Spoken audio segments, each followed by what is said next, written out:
Баршаңызға қайырлы күн достар. Бүгін сіздермен бірге осындай өте әдемі әрі дәмді болып шығатын мерекелік салат жасаймыз. Рецепті қарамастан бұрын каналға тіркеліп қоңыраушаны басып қоюды ұмытпаңыздар. Сонда менің жаңа шыққан видеоларымды бірінші болып көресіздер. Сонымен салатты жасауға кірісейік. Ең алдымен тұзды суда қайнатылған тауық етін ұсақтап турап аламыз. Тауық етін тұзды суға қайнатып, сол тұзды суда суытсаңыздар, салат дәмді болады.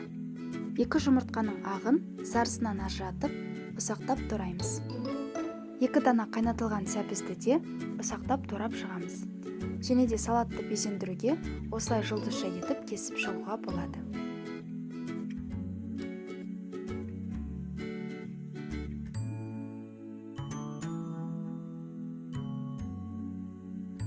Бір алманы қабығынан ажыратып, оны да төртбұрышты етіп тураймыз. Және де 2 дана кивиді де ұсақтап тураймыз. Ол менде видеоға түспей қалыпты.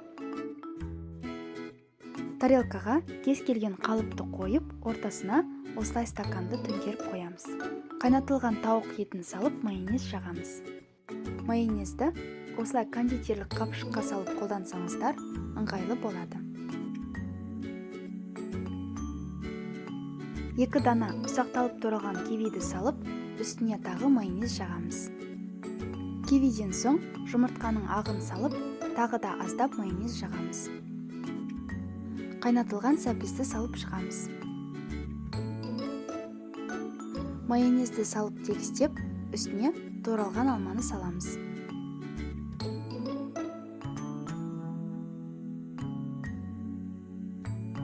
Алманың үстіне майонез жағып, ең соңында жұмыртқаның сарысын осылай үгітіп салып шығамыз.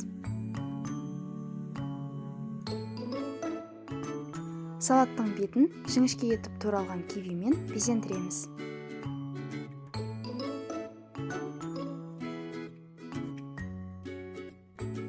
Салаттың ортасына консервіленген жүгері саламыз. Салаттың ортасындағы стакан мен шетіндегі қалыпты аламыз. Және де салаттың бетін видеода көрсетілгендей етіп безендіріп шықсаңыздар болады.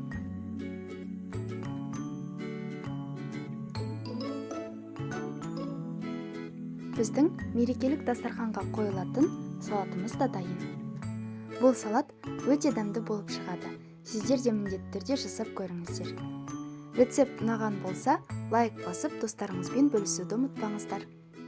Бізбен бірге болғандарыңыз үшін алғысым шексіз. Келесі кездескенше.